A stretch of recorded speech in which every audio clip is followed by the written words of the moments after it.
Prescott is a punk ass who begs like a little girl and talks to himself. You don't know who the fuck I am or who you're messing around with. Where'd you get that? What are you doing? Come on, put that thing down! Don't ever tell me what to do. I'm so sick of people trying to control me! You are going to get in hella more trouble for this than drugs. This scene, this is the starting point of Max discovering that she has this weird power, because basically this adrenaline rush and looking at Chloe getting shot, that's how she can trigger that for the first time, and she don't know really why, but that's the seriousness of the situation. Then you'll go back in the art class. So we really tried on this scene to show the deja vu feeling. So the editing and the shots were there to give this weird feeling to the player that, okay, I'm living that again and again, looking at the different moments that the player saw the first time in this scene. So yeah, for the editing in this sequence, we wanted to keep the same elements, but not necessarily the same shots. You can see that first 3 shots are the same, I think, and after we begin to change a little the point of view. So you understand that there are the same events going on, but just seeing from a different point of view. And I think, to be perfectly honest, we don't have a good explanation for why she's going back to the art class, because we needed it. I've got one, but I will never tell you. I don't think it's a mistake, because we also needed to explain to the player so the player can learn how things are working, and it's quite hard to do.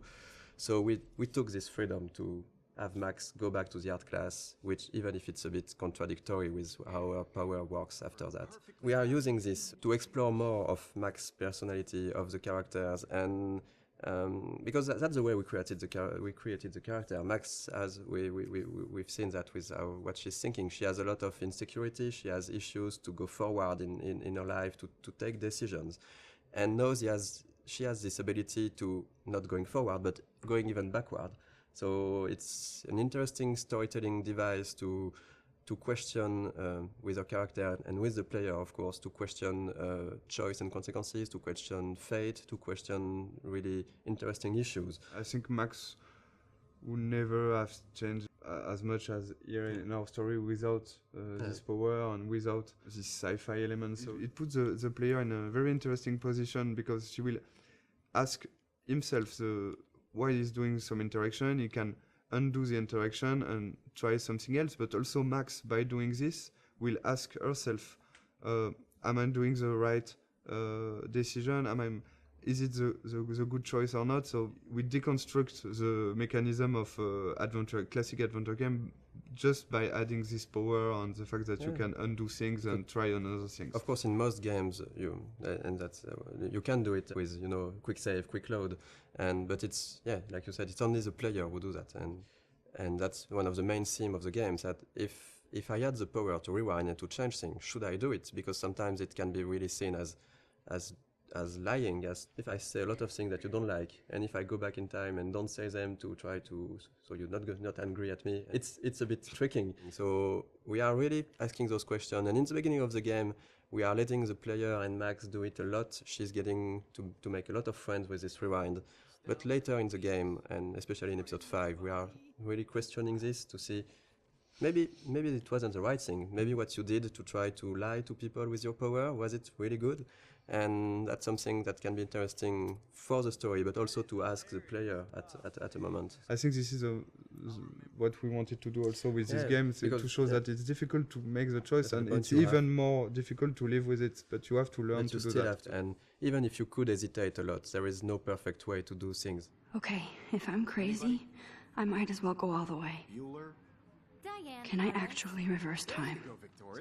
So that's basically that the first time the player will actively rewind. So we have Max thinking that, okay, I just got back in time. I'm in the art class, and so that's why we made her break her camera, because we needed to have an element that the player will see that we will rewind. So we can really explain how do you rewind. So Max broke her camera, and then she's thinking, okay, if I got back in time, maybe I can try to do it again and revert that. So that's the first real rewind the player is actively doing.